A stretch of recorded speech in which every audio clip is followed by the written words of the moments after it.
Good morning friends. GST platform के YouTube channel में आप सभी का स्वागत है। जीएसटी पोर्टल के अंदर दो नए फीचर्स जो काफ़ी इम्पॉर्टेंट हैं आप लोगों के लिए, वो अब इनेबल हो चुका है और उसको किस तरीके से आप यूज़ करते हैं वो पूरी यूटिलाइजेशन समझने के लिए जुड़े रहिएगा इस वीडियो के एंड तक। सबसे पहले बात करेंगे जीएसटी के अंदर जो हमारा ई वे बिल पोर्टल है उसमें रिपोर्टिंग के अंदर। जी हाँ फ्रेंड्स, आप लोगों को कई बार ऐसा नोटिस मिला होगा जिसमें यह बताया जाता है कि आपने जो जीएसटी के ई वे बिल पोर्टल को यूज करके ई वे बिल जनरेट किया है, यानी कि liability as declared in E way bill is more than the liability declared in GSTR 3B। अब समस्या ये आती थी कि आपको ई वे बिल का जो डेटा है उसका समरी रिपोर्ट जनरेट जो होगा वो मैक्सिमम 5 डेज तक का किया जाता था। अब इस रिपोर्ट को मंथली अवेलेबल करवा दिया गया है ई वे बिल के पोर्टल पे, और ये मंथली डेटा जो है उसको जनरेट करने के लिए पोर्टल के अंदर एक ट्रिक अप्लाई करना पड़ेगा। आपको जाना है जीएसटी ई वे बिल के पोर्टल पे। ई वे बिल के पोर्टल पे रिपोर्ट्स वाले सेक्शन में आप जाएंगे तो यहां आपको दिखेगा समरी रिपोर्ट्स, जिसमें आपको डेट वाइज एक्टिविटीज जो है वो दिखाई जाएंगी। अगर आप इस पर्टिकुलर फंक्शन को यूज करेंगे, जैसे लेट सपोज हम लोग जनरेट करते हैं 1 अगस्त या 1 सितंबर से लेकर के 20 सितंबर तक का रिपोर्ट, तो ये बता देगा कि date range should not be more than 5 days. तो डेट वाइज एक्टिविटीज आपको सिर्फ और सिर्फ 5 दिन की दिखाई जाएंगी। लेकिन अगर आप my E way bill reports के अंदर एक ऑप्शन दिया गया है जिसमें बताया गया है मंथ वाइज डाउनलोड ई वे बिल्स, यहां पर आप 1 महीने का ई वे बिल डेटा जो है इकट्ठा डाउनलोड कर सकेंगे पूरे महीने के अंदर। इसे आप क्लिक करेंगे तो यहां आपके पास 2 ऑप्शन है। सिलेक्ट ऑप्शन आउटवर्ड, जो आपने ई वे बिल जनरेट किया है सेल के पर्पस के लिए वो आप जनरेट कर पाएंगे, या फिर आपने परचेजेस किया है जिसकी ई वे बिल जनरेट करी गई है तो वो भी आप जनरेट कर पाएंगे।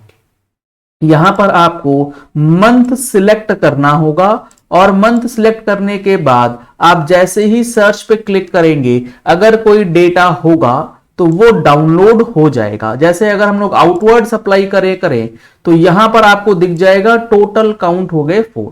आप इसे एक्सपोर्ट कर सकते हैं एक्सेल में। पूरे 1 महीने का सेल से रिलेटेड ई वे बिल का डेटा जो है वो आपके सामने ओपन हो जाएगा, जिसके बाद आप अपने नोटिसेस का रिप्लाई जो है वो बना पाएंगे मंथ वाइज डेटा एक्यूमुलेशन होने के बाद। लेकिन जो ट्रिक की मैं बात कर रहा था वो ये है कि पर्टिकुलर ये जो आपको फंक्शन मिलेगा रिपोर्ट्स के अंदर माई EWB रिपोर्ट्स, ये मॉर्निंग में 8 AM से लेके आफ्टरनून में 12 PM तक ही वैलिड रहता है।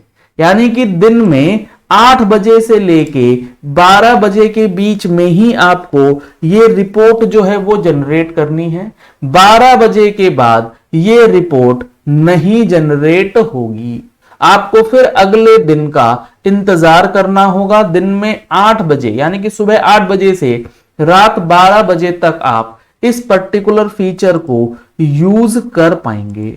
तो ऐसा क्यों है इसका तो रीजन मुझे भी नहीं पता, लेकिन यहां आपको यह समझ लेना है कि अगर आपको मंथ वाइज रिपोर्ट डाउनलोड करना है ई वे बिल का तो आप 8 बजे से लेके 12 बजे के बीच में अगर कर लेते हैं तो आपका काम जो है वो बन सकता है और आप अपनी रिपोर्टिंग जो है वो तैयार कर सकेंगे।